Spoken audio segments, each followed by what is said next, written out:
É assim que que há esse entendimento com relação ao meso e mid tribulacionista, ok? Meso ou mid, né? E ela acontecerá no meio.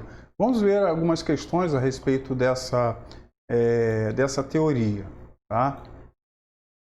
O meso tribulacionista tem suas bases firmadas em interpretações figuradas ou alegorizadas de passagens que deveriam ser interpretadas literalmente. Lembra que nós lemos anteriormente, vimos na lição anterior, na aula anterior, com relação a essa questão da interpretação, ok? Interpretação. E nós temos que entender que a interpretação bíblica, a exegese bíblica, ela não pode ser feita de forma figurada, tá? Não pode ser feita de forma figurada nem alegorizada. Ela tem que ser interpretada literalmente. Aquilo que a Bíblia está escrito é o que está realmente falando ali. Ok? A gente não pode ter pressupostos diferentes a respeito disso. Vamos ver aí com relação aos seus argumentos. Então, a grande tribulação é dividida em duas fases distintas. Tá? Isso declara-se esses que falam a respeito da tribulação meso. Na realidade, ela existe sim, tá? Existe duas partes no momento da tribulação. Vamos falar mais a respeito disso. Então diz assim: com muitos ele fará uma aliança que durará uma semana. Tá? Com muitos, uma semana. Nesse caso, uma semana, conforme nós lemos no livro de Daniel, essa semana não é uma semana comum de 7 dias, mas uma semana de 7 anos. Então, cada semana uma semana, né? São 7 anos. Então, cada dia dessa semana corresponde a um ano. Então, são semanas de anos, tá? E no meio, aí ele declara, no meio da semana, tá? Então ele vai fazer uma aliança que durará 7 semanas. É uma semana com muitos, uma semana, ok? Então são 7 anos. E no meio da semana ele dará fim ao sacrifício e à oferta. Ou seja, uma das coisas que começa o momento da grande tribulação, ou da tribulação, da grande tribulação, é quando o anticristo ele começa a reinar. E acontece esse momento quando a adoração ela é restaurada a Israel. E para que essa restauração aconteça, tá? Para que essa restauração aconteça, é importante que o templo seja reconstruído, tá? Que haja a reconstrução do templo ou do terceiro templo, né, de Israel. Tá? Então é necessário que haja essa reconstrução.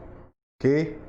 E nós sabemos, né, que para que isso aconteça, várias coisas são importantes, porque hoje, hipoteticamente, onde o templo existia, está hoje lá a mesquita, né, aquele domo dourado que existe lá em Jerusalém, tá? Que ali é o Monte Moriá, para quem não sabe, aonde houve o sacrifício, né, ou haveria o sacrifício de Israel, tá?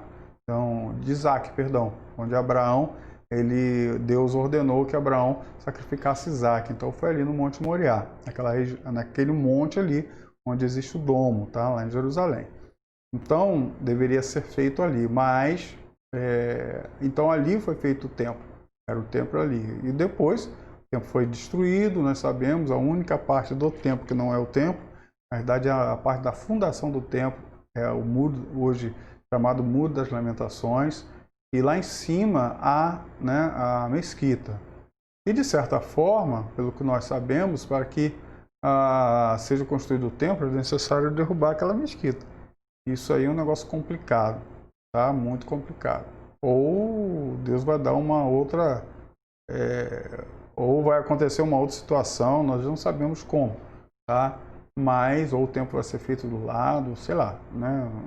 Então, tem muitas suposições a respeito disso, mas a nossa questão não é essa. A questão é que o templo vai ser reconstruído aonde exatamente nós não sabemos, mas o sacrifício ele vai retornar. Então, eles vão começar a fazer o sacrifício novamente, mas no meio das 7 semanas, ou seja, 3 dias e meio, ou seja, 3 anos e meio, e ele vai cessar isso, ok? E uma ala do templo será colocada o sacrifício terrível, até que chegue aquele fim, até que chegue sobre ele o fim que lhe está decretado. Então ele faz essa separação no meio, tá? No meio das 7 semanas, dos 7 anos. O que acontece? Haverá um instante onde o anticristo ele vai se colocar como aquele que deve ser adorado, não Deus. E vai cessar a adoração a Deus, né? Ordenar que cesse a adoração a Deus e passe a adorar a Ele, tá? E nesse instante há uma revolta daqueles que são os judeus que ali estão e vão entender que ele não é o Messias, porque até então eles achavam que ele era o Messias, e vão entender que Jesus Cristo, aquele que eles mataram, é o Messias. E a partir desse momento, aqueles que estão sendo contra o anticristo vão ser perseguidos. Por isso há esse momento da tribulação. Mas nós temos que entender que ele está falando com Israel, tá? E isso é para Israel. No Antigo Testamento, basicamente, o 99,9% daquilo que está sendo falado é para Israel. A igreja não tinha sido falada, nada a respeito da igreja tinha sido declarado. Ok? Como já falei, a igreja era um mistério. Então, um mistério que só foi revelado depois do sacrifício de Jesus Cristo. Tá bom? Tá? Mas vamos continuar aí, sobre os conceitos dos mesotribulacionistas. Então, no capítulo 11, Apocalipse revela a ocasião do arrebatamento. Então, diz lá, então eles ouvirão uma forte voz do céu que lhes disse, subam para cá. E eles subiram para o céu numa nuvem, enquanto os seus inimigos olhavam. Apocalipse 11, 12. Então, para os mesotribulacionistas, este é o momento da tribulação, do arrebatamento. Tá? Quando há essa fala, subam para cá. Okay? Então, para eles é esse instante. Então, vejamos alguns pontos que não se encaixam quando interpretamos corretamente. Deduzem por analogia que essas duas testemunhas apresentadas no capítulo 11, tá? Essas duas testemunhas que falam lá, se você já leu o Apocalipse, já conhece, já ouviu falar sobre essas duas testemunhas, são figuras, sendo assim, representam os dois grupos a serem arrebatados, tá? Os vivos e os mortos. Ok? Então, para eles, né, essas duas testemunhas, essas duas pessoas que estão pregando Israel, não são pessoas mesmo, né? São figuras. Então, representam os vivos e os mortos. Lembra que nós estávamos falando sobre a questão da interpretação literal? Então, nesse momento, eles estão trazendo uma figura, né, alegorizando essas duas testemunhas. O texto mesmo, lido sem muita atenção, deixa claro que as duas testemunhas não são tipos ou símbolos, são pessoas literais. Então, até hoje, existe uma discussão entre quem são essas pessoas. São Elias e Moisés, Enoque e Elias. Então, quem são essas duas pessoas que ali estão? Alguns dizem que é Enoque e Elias, porque nenhum deles morreram. Então, é necessário que eles morressem. Por isso que eles vêm, voltam e começam a pregar, a falar de Deus. E daqui a pouco, depois, eles são mortos. Tá? Eles teriam que morrer, porque eles não morreram. Então, coloca esses dois. Então, existem várias suposições a respeito dessas duas testemunhas. Então, vamos entrar no mérito de quais são. A única coisa que o texto fala é que são duas testemunhas que pregam a palavra do Senhor àqueles que ali estão, aos judeus e aos gentios que estão ali naquele momento, principalmente aos judeus, porque a palavra, a mensagem deles, a forma de pregar, tudo aquilo que eles estão falando, eles falam como se fossem profetas do Antigo Testamento, tá bom? Então, essas duas testemunhas não poderiam representar a igreja, já que são enviados para o povo de Israel. Isso é claramente visto através do versículo 3 e 4. Vamos ler? Vamos pegar o texto. Deixa eu voltar aqui ao que nós estamos vendo. Tá? Isso, Apocalipse 11, não é? Então, vamos ver o que diz lá Apocalipse 11. Começa sobre as duas testemunhas. E diz o texto assim: E foi-me dada uma cana semelhante a uma vara, E chegou o anjo disse: levanta-te e mede o templo de Deus e o altar e os que nele adoram. Tá? Então está falando sobre aqueles que adoram no altar, no templo. Então está falando para quem? Exatamente, está falando para os judeus. E deixa o átrio que está fora do templo e não o meças, porque foi dado às nações e pisarão a cidade santa por 48 meses. E darei poder às minhas duas testemunhas, e profetizarão por 1260 dias, vestidas de pano de saco. Então, lembre-se da forma que eles estão pregando, a forma que eles estão fazendo. Então, essas duas testemunhas, elas falam exatamente sobre aqueles que são de Israel.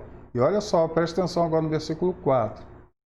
Estas são as duas oliveiras e os dois castiçais que estão diante do Deus da terra. Então, quando ele fala de oliveira, ele está falando realmente de Israel, porque o símbolo de Israel é a oliveira da terra, ok? E se alguém lhes disser, faça mal, o fogo sairá da sua boca e devorará os seus inimigos. E se alguém lhes quiser fazer mal, importa que assim seja morto.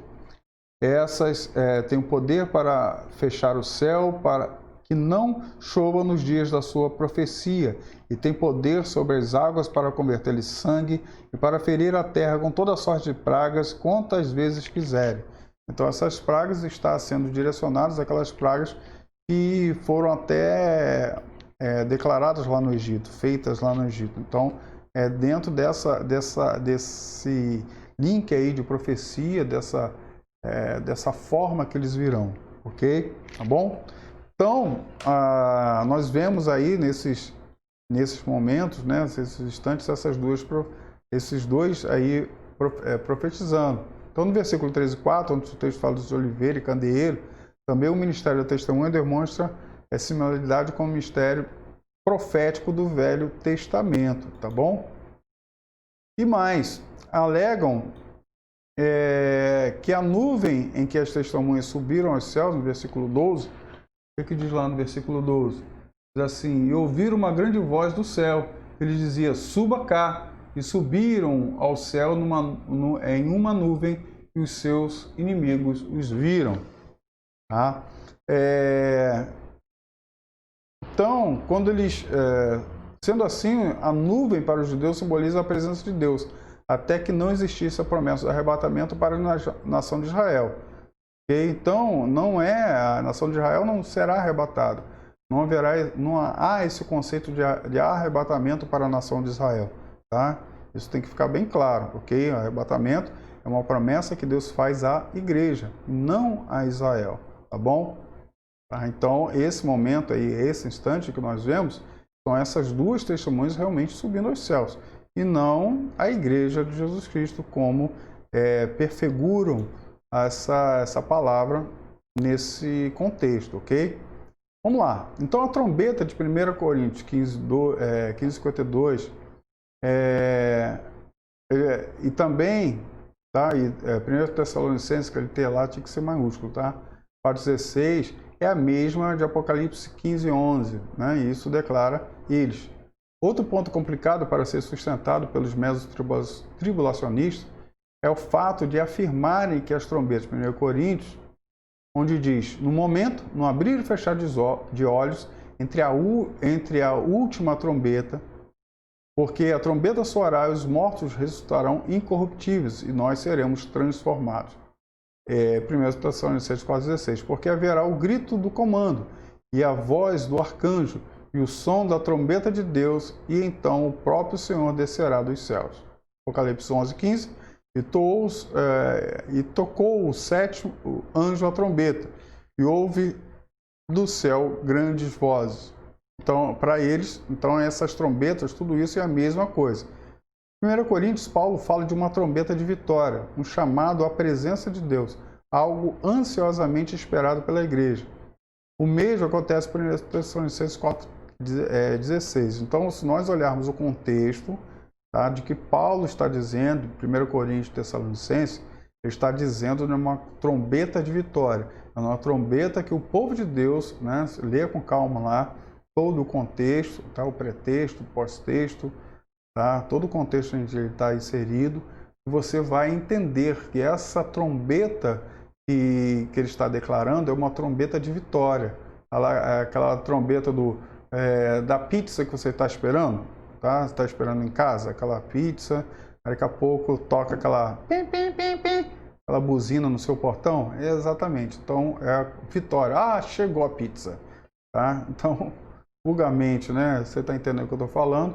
Então, seria esse instante onde a trombeta vai tocar, e aqueles que estão ansiosamente esperando para ser arrebatados serão. Tá? Então, é o momento da vitória, da conquista. Ok? E no Apocalipse 11:15, tocou o sétimo anjo a trombeta, e houve no céu grande voz, e serão, é a mesma coisa, tá? Então não. Enquanto que em Apocalipse a trombeta é de apresentação, a chegada do rei dos reis, tá? Não, réu não. O rei dos reis que vem para julgar. Então essa última trombeta, nós vemos aí Apocalipse 11, é um outro momento, é um outro instante, tá? Onde o rei dos reis ele virá para julgar, tá? É a última trombeta, é a trombeta do juízo, tá bom? Então são coisas diferentes. Nesse instante é uma trombeta de alegria. No primeiro instante, lá em 1 Coríntios, né, e Tessalonicenses. E agora, em Apocalipse 11, uma trombeta de juízo, ok? Bem diferente uma da outra. Então, ok? Deu para entender? Tá? Então, é claro, na apostila a gente tem mais algumas coisas e nos livros que foi passado para vocês tem mais algumas coisas para que você possa atentar, para que você possa ver tudo aquilo que é falado a respeito. Tem outros textos, outras questões, mas isso fica para você estudar, né, e buscar mais este conhecimento. Nós estamos só falando sobre os itens mais importantes para que você entenda. Então agora nós vamos para a teoria pós-tribulacionista. O arrebatamento, né? Se a gente fala de pós-tribulacionista, o arrebatamento acontecerá depois da grande tribulação. Então tivemos, né? Então nós tivemos aí o arrebatamento parcial, que será no início da tribulação, mas só parte da igreja vai estar na presença. E isso é muito, muito interessante nós pararmos para pensar, porque também os parcialistas, eles pegam textos que nada tem a ver com a igreja, para colocar sobre a igreja. Uma delas é a questão da parábola das 10 virgens, das 5 prudentes e 5 loucas. Tá? Então todo mundo já conhece essa parábola. E só que infelizmente algumas pessoas, né, aqueles que não têm um certo conhecimento da cultura judaica, eles declaram essas virgens, né, as 5 loucos e 5 prudentes, como noivas de Cristo, mas não são, tá? Pelo amor de Deus, ok? Elas são damas de honra, elas não são noivas do Cordeiro, tá? Não são noivas desse noivo que vem. Se você ler com calma, tá? Nós vemos que o noivo vem, como que acontece a cultura judaica. O noivo, a noiva está na sua casa, está lá esperando, está ataviada, está arrumada, porque disse lá, o noivo vem, tá? Então ela fica lá esperando o noivo vir, né? Está chegando. E o noivo, né, quando ele está chegando na cidade, um grande alarido é feito, anúncios é feito, o noivo está vindo, o noivo está vindo.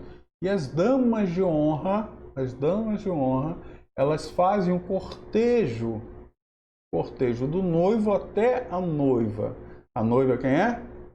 Exatamente, a noiva é a igreja, tá? Israel não é a noiva, tá? Israel é amigo do noivo, ok? Amigo do noivo. Então vem tocando-se a trombeta, vem anunciando a chegada do noivo, e eles então o noivo parte em direção à casa da noiva, ok? As virgens estão lá com as suas lamparinas, fazendo o cortejo, ok? E na parábola nós vemos que algumas estavam sem azeite no momento da vinda do noivo e elas correm para acender as suas lamparinas para fazer o cortejo do noivo. Elas são damas de honra. E o que acontece na cultura judaica? O noivo ele sai, entra na casa da noiva e toma a noiva e leva para sua casa para lá haver a grande festa, as bodas do cordeiro, tá? As bodas do noivo, tá? É feita na casa do noivo, ok?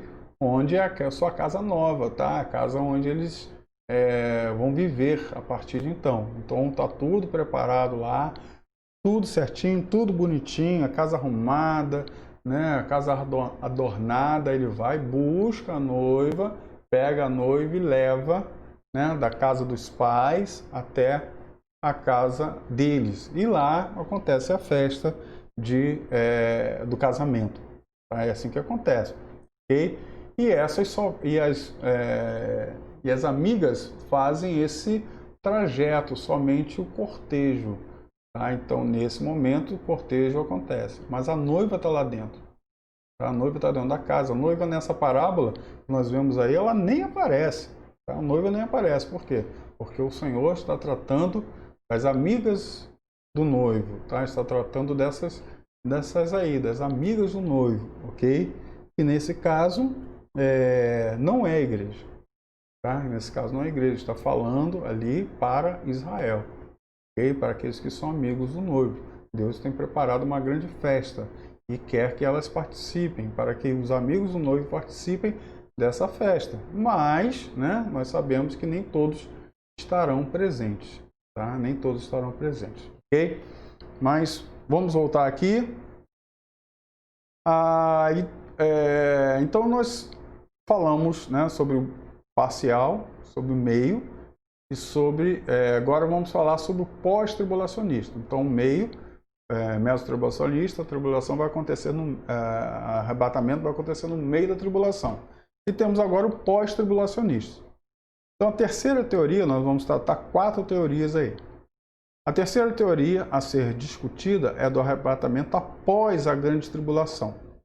Ensina que o arrebatamento será seguido imediatamente pela volta gloriosa de Jesus. Jesus vem, então, o que acontece?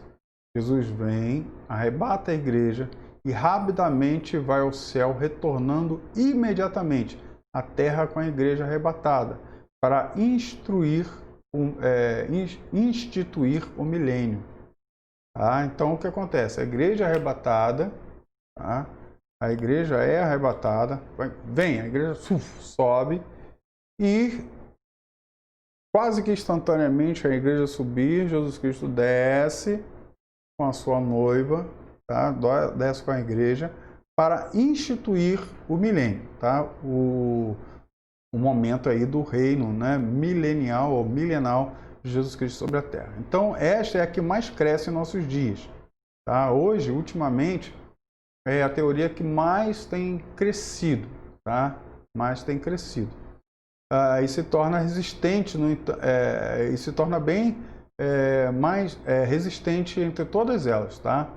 No entanto, ao estudá-la, nós vamos ver, né, que, biblicamente, não há como sustentá-la. Nós vamos ver alguns textos, tá? Alguns textos para que, infelizmente, essa teoria ela se torna insustentável. Tá?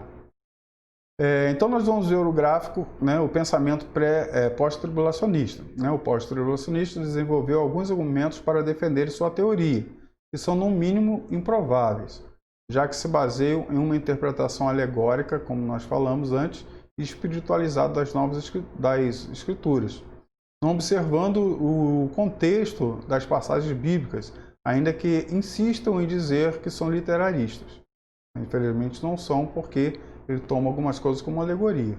Então negam na prática. Então vejamos os principais argumentos pós-tribulacionistas. Vamos lá? Vamos ver. Então nós temos aí o gráfico, né? Como teve o gráfico para todas elas, nós temos aí dispensação da lei, né? Temos antes da cruz, depois da cruz, dispensação da graça, o início da grande tribulação e o final.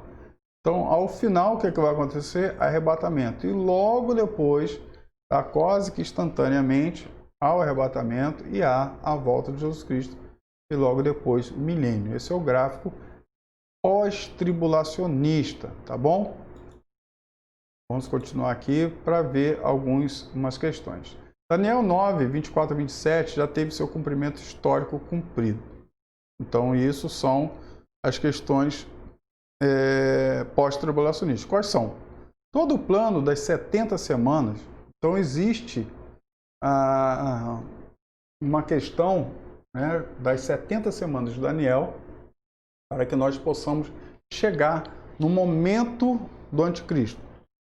Tá? No momento do anticristo. Então, o que acontece? Se nós formos contar, né, os anos certinho com relação a Israel, a profecia de Daniel, perdão, então nós vemos o começo dela, que dá start lá, quando o povo de Israel é chamado para voltar à terra. A terra deles, estavam lá na Babilônia, não estavam? Estavam lá direitinho, quietinho na Babilônia, estavam lá. Então Deus ordena que eles voltem, e eles voltam. Tá? Então, quando sai o edito, né, da saída do edito, então eles voltam. Então, a partir dali é contado, tá, as 70 semanas.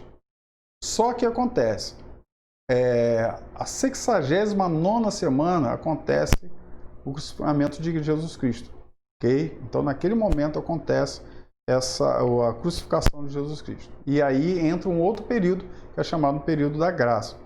E nesse período, né, na dispensação, nós temos uma bolha temporal. Que a 70ª semana, ela para. Ela não existe. Nós ficamos parados aí. 69 semanas. O ponteiro ficou...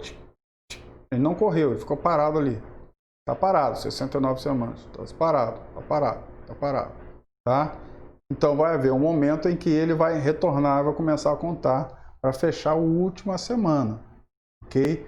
Mas nessa última semana, o que vai acontecer? É necessário alguns quesitos que Daniel fala, né? Para você estudar Apocalipse, você tem que estudar junto com Daniel para entender algumas questões. Todo o plano das 70 semanas inclui 6 bênçãos. Primeira, extinguir a transgressão. A transgressão já acabou? Sim ou não? Segundo, dar fim aos pecados. O pecado já acabou? Sim ou não? Expiar a iniquidade. Ela já foi expiada? Trazer a justiça eterna. Ela já veio? Selar a visão e a profecia. Ainda existe? Ungir os santos dos santos. Ele já foi ungido? Então, são essas 6 bênçãos aí que tem que acontecer, ok? Vamos lá. A igreja tem promessa de tribulação. Segundo eles, né, segundo os pós-tribulacionistas, a igreja passa por tribulação. Ela tem promessa de tribulação. Mas que nós vemos em Apocalipse 3, tá? 3, 10, o que ele falou? Como guardaste a palavra da minha paciência, também eu te guardarei da hora da tentação que há de vir sobre todo mundo para tentar os que habitam na terra. Tá? Mas vamos lá. Um dos principais argumentos pós-tribulacionistas, com certeza, é de que a igreja deverá cumprir as profecias com respeito a passar pela tribulação. Tá? Passar pela tribulação. Mas, por isso eles usam Lucas, né? 23, 17 e 21. Vamos ler? Pega comigo aí, pega aí sua Bíblia. Pega aí, lê, acessa, abre ou acessa. Que hoje a gente tem a Bíblia digital. Mas vamos lá, Lucas 23. Cadê, meu Deus? Roubaram da minha Bíblia. Ah, meu Deus. Roubaram o Lucas.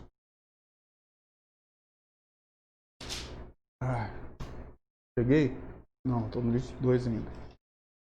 23, cheguei. 23, a partir do número 17. E diz assim: que era-lhes necessário soltar-lhes um detento por ocasião da festa.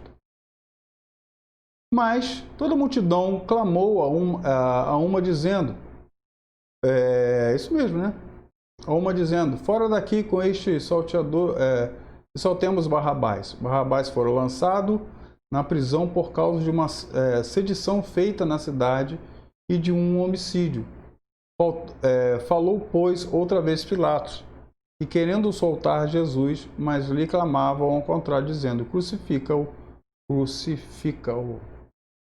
Então, eles alegam, né, essa questão de que a igreja ela tem que passar por esse momento. Aí nós vamos um momento muito interessante para pensar: poxa, quem tinha que passar isso? Era a igreja? Era, é verdade. Nós teríamos que passar por isso. Mas nem a igreja deveria passar, porque nesse momento ainda não existia igreja. Tá? Então Jesus Cristo passou por isso em nosso lugar. Tá? Isso fica bem claro que Jesus Cristo ele passa pela cruz, ele passa por esse instante em nosso lugar, para que nós não precisássemos passar por ela. É claro, nós sabemos que a cruz não era para Jesus Cristo, a cruz era para nós, mas Jesus passou por nós, tá? Pela cruz. Isso se chama justificação. E se nós acharmos que temos que passar pela cruz da mesma forma que Jesus Cristo passou, nós estamos, mais uma vez, negando o sacrifício da cruz do Calvário por nós, fazendo com que ele não se torne real, ok? Não se torne real. Nós vamos... E aí, o que acontece? Felizmente, a maioria das interpretações neotestamentárias se enganam quando sustentam palavras proféticas de Jesus. A grande parte das profecias de Jesus estão direcionadas a Israel, outras à humanidade em geral, e uma pequena parte direcionada à igreja. Temos que entender que a igreja é um mistério, além do momento da sua inauguração. Ok? Então, em momento algum, Jesus Cristo fala, nem aquele instante em que Jesus Cristo fala com relação a Pedro, sobre essas tuas palavras, edificarei a minha igreja, nem isso fala da inauguração da igreja. Jesus Cristo ali está usando um termo que, na realidade, sustenta uma revolução. Então, sobre essa base, sobre isso que você está falando, Pedro, é que eu vou criar uma revolução. É basicamente isso que Jesus Cristo está dizendo naquele momento, tá? E não com relação a um grupo específico, né? Uma igreja, uma noiva, como nós sabemos, como nós entendemos hoje, tá? Então, naquele momento, isso não era entendido, não era feito. Os discípulos entenderam exatamente o que Jesus Cristo está falando. Então, sobre isso que você está falando, eu vou criar uma revolução. Tá? Vai haver uma revolução aí na face da terra, mediante essa fala, que tu és o Cristo, Filho do Deus vivo, ok? Então, esquece que um dos propósitos da grande tribulação é a purificação do povo de Israel, e sendo já a igreja purificada pelo sangue de Jesus, não existe a menor razão para ela ser purificada novamente. Se assim fosse, o sacrifício seria insuficiente. O sacrifício não foi suficiente. Foi uma vez por todas feito por nós. Então, se há essa questão da necessidade do sacrifício novamente, o sacrifício da cruz se torna inútil. E a palavra do Senhor deixa bem claro que isso tem que tomar muito cuidado, porque Jesus Cristo ele foi sacrificado uma vez só, tá? Uma vez só. Um outro momento muito interessante que fala sobre o sacrifício de Jesus Cristo lá no deserto, quando o Senhor está com o povo lá, está com Moisés, o Senhor fala com Moisés, o pessoal está com sede, está querendo água. O que Moisés faz? Moisés faz o que o Senhor ordena. O que o Senhor ordena é que Moisés faça o quê? Fira a rocha. Então, bata na rocha. Esse momento profeticamente está apontando para a cruz de Jesus Cristo. A rocha de Jesus Cristo. A rocha que foi ferida, a rocha que foi batida. Então, bateram nela, né? E racharam ela ao meio. Então, nesse momento onde Moisés bate com o cajado na rocha, ela racha no meio. E nesse instante, quando ela é rachada ao meio, ali, queridos, há um momento profético sobre a vida de Jesus Cristo, onde a água viva saiu dele. A água que traz vida, a água que traz vida. Porque nós sabemos que sem água o ser humano morre, mas a água ela traz vida, ok? Mas nós chegamos ao final o povo novamente pede água. E Deus diz a Moisés: Moisés, fala à rocha. Moisés, fale à rocha. E Moisés, o que é que ele faz? Indignado pelo clamor do povo, o povo está tão ali obstinado, ele, em vez de falar à rocha, o que é que ele faz? Ele bate na rocha novamente. A rocha saiu água, sim, mas quando isso aconteceu, o Senhor chama Moisés: Moisés, você não vai entrar na terra prometida. Você não vai entrar, você vai ver a terra de longe, mas você vai morrer antes. Por quê?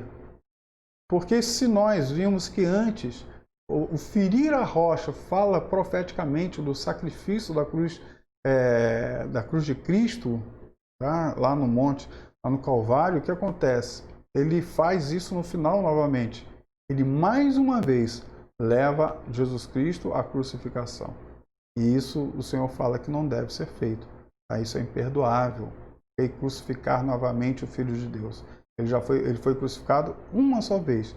E uma só fez o suficiente. Ou seja, o sacrifício feito, tá, por Jesus Cristo na cruz do Calvário, uma vez, já é o suficiente. Tá? Já é o suficiente. Logo depois, não é preciso mais sacrifício. O que você precisa é somente falar com Jesus Cristo. E dele vai fluir águas vivas sobre a sua vida, sobre a minha vida. Ok? Então isso tem que ficar bem claro, tá? Bem claro nesses textos, ok? Esquece que um dos propósitos... Já estou repetindo, eu saí aqui da frente. Então, interpretar por analogia, não de maneira coerente, o capítulo 4 de Apocalipse, onde vemos a referência dos 24 anciões, que para alguns simboliza 12 representantes do Velho Testamento e 12 representantes da Nova Aliança.